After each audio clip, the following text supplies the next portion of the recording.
Adani group के बारे में बात कर लेते हैं। दो खबरें हैं और दोनों का ही मुझे लगता है इम्पैक्ट पड़ सकता है। और अडानी ग्रुप में एक पॉजिटिव खबर है, एक नेगेटिव खबर है। और नेगेटिव खबर की पहले शुरुआत करते हैं। तो आप देख सकते हैं ये भाई लोगों का, एनालिस्ट वगैरह का कहना है ये $43 billion jump in Adanis Fortune fraud with many risk. और ये सेम खबर आप देख सकते हैं ब्लूमबर्ग की है, एनडीटीवी और टाइम्स ऑफ इंडिया सेम खबर है।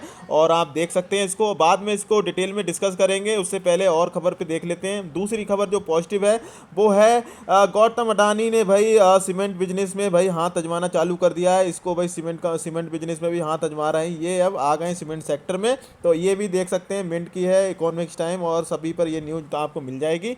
और अब देख लेते हैं खबर को भाई पूरी विस्तार से। तो देख सकते हैं अडानी ग्रुप ने एयरपोर्ट और पोर्ट बिजनेस की सफलता के बाद अब सीमेंट सेक्टर में मारी एंट्री, लॉन्च की नई कंपनी। देख लेते हैं खबर क्या है।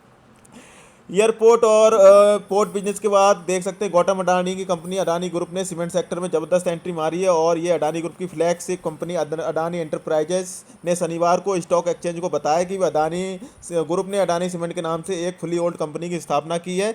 और अडानी एंटरप्राइजेज ने कहा है अडानी सीमेंट में अडानी कैपिटल का 10 लाख रुपए का ऑथोराइज शेयर कैपिटल है, 5 लाख रुपए का पेड अप शेयर कैपिटल है। इस नई कंपनी में ₹10 फेस वैल्यू वाले 50,000 इक्विटी शेयर हैं। और देख लेते हैं अडानी सीमेंट को 11 जून को गुजरात के रजिस्ट्रार ऑफ कंपनी के साथ रजिस्टर किया गया है। और कंपनी ने अभी कारोबार शुरू नहीं किया है बिल्कुल भी, और इसका कोई टर्नओवर भी नहीं है। अडानी एंटरप्राइजेज ने कहा है अडानी सीमेंट सभी प्रकार का सीमेंट का उत्पादन और बिक्री करेगी। अब मार्केट एक्सपर्ट का कहना है केंद्र सरकार द्वारा कैपिटल एक्सपेंडिचर में बढ़ोतरी करने का फायदा उठाने के लिए गौतम अडानी ने सीमेंट सेक्टर में कदम रखा है। और भाई आपको पता ही है कि ये भाई सरकार से कुछ ज़्यादा ही फायदा उठाते हैं गौतम अडानी जी, इनको पहले से पता चल जाता है। और मार्केट एक्सपर्ट का ये भी कहना है अब ये जो छोटी छोटी भी सीमेंट वाली कंपनियां होंगी इनको भाई ये खरीद लेंगे गौतम अडानी।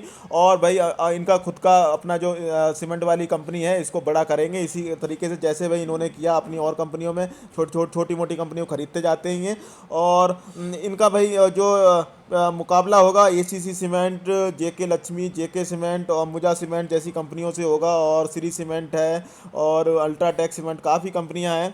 और इस तरीके से भाई अपना ये व्यापार एम्पायर बड़ा कर रहे हैं। और दूसरी खबर के बारे में बात कर लेते हैं जिसमें मैंने कहा था कि इस तरीके से $43 बिलियन बड़े हैं, वो भाई रिस्की हो सकता है। वो उस खबर की बात और कर लेते हैं। तो खबर ये है गौतम अडानी की संपत्ति 2021 में भाई इतने 3.15 लाख करोड़ रुपए बढ़ी है।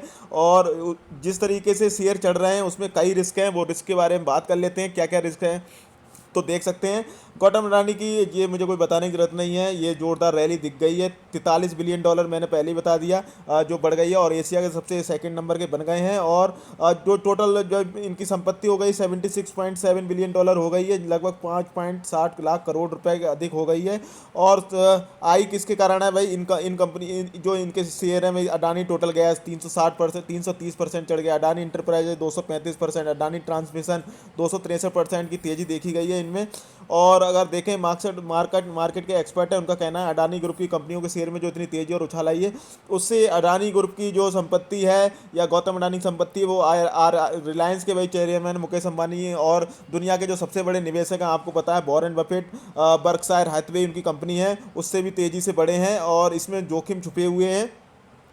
ब्लूमबर्ग के इंटेलिजेंस एनालिस्ट हैं गौरव पतनकार, और इनका कहना है कि भाई नितिन चांडूका दो हैं, इन्होंने कहा टेक्निकल इंडिकेटर को इलाज करने बताया है कि अडानी ग्रुप की कंपनियों में खासकर इन तीन कंपनियों में शेयर ओवर वैल्यूड और एक्सटेंडेड हैं। तो ओवर वैल्यूड तो भाई मुझे भी दिखते हैं। और अगर आप देखेंगे अडानी ग्रुप कंपनियों में ये रिस्क है। ब्लूमबर्ग के एनालिस्ट ने कहा है कि इन तीनों कंपनियों के एसेट में मॉरिशस की कुछ कंपनियों की हिस्सेदारी 95% से अधिक है। तो एक ये भी भाई निगेटिव चीज़ है। और इन कंपनियों में ऑन शोर शेयर होल्डिंग यानी देश के लोगों और फंड मैनेजर्स की ना के बराबर हिस्सेदारी, तो ये नेगेटिव चीज़ है, आप देख सकते हैं ये भी रिस्क है। और इसके अलावा देखते हैं क्या है। और इस कंसंट्रेटेड पोजीशन के कारण बड़े निवेशक अडानी ग्रुप की कंपनियों में निवेश से बचते हैं। आपको पता है रिटेल में भी बड़े बड़े जो इन्वेस्टर हैं, बड़े बड़े लोग हैं, जैसे मैं खुद भी अडानी ग्रुप की कंपनियों में इन्वेस्ट करना से बचता हूं, क्योंकि इनका पता नहीं भी कब से गिरना चालू हो जाए। जिस तरीके से ये भागे हुए स्टॉक हैं तो भाई रिस्क तो बहुत ही रिस्क है, हाईली रिस्क कंपनियां हैं। रिस्क में भाई आपको रिटर्न भी दे सकती हैं, और हो सकता है अगर गिरना चालू हो गई तो भाई क्या भाई आपका पैसा कम आधा भी हो सकता है। तो दोनों ही चीज़ें होती हैं भाई हाईली रिस्क कंपनियों में, इसलिए भाई मैं भी बचता हूँ। क्योंकि और इन्होंने कहा है कि शेयर होल्डिंग का ऐसा conservative position unfavourable risk reward ratio को दिखाता है। और अडानी ग्रुप ने भाई अभी तक इस चीज़ के बारे में कोई जवाब नहीं दिया है कि भाई कोई रिप्लाई दिया हो कि भाई हम नहीं, ऐसा कुछ भी नहीं है। और ब्लूमबर्ग वालों ने कहा है कि अडानी ग्रुप की कंपनियों में विदेशी फंड मैनेजर के पास शेयर का बड़ा हिस्सा है, जिसमें पब्लिक में फ्लोटेड शेयर की संख्या बहुत कम हो जाती है और इससे स्टॉक में उठापटक की आशंका हमेशा बनी रहती है। और भाई कभी भी मैनिपुलेट कर सकते हैं ये, कभी भी गिरा सकते हैं, कभी भगा सकते हैं, इसीलिए ये कह रहे हैं।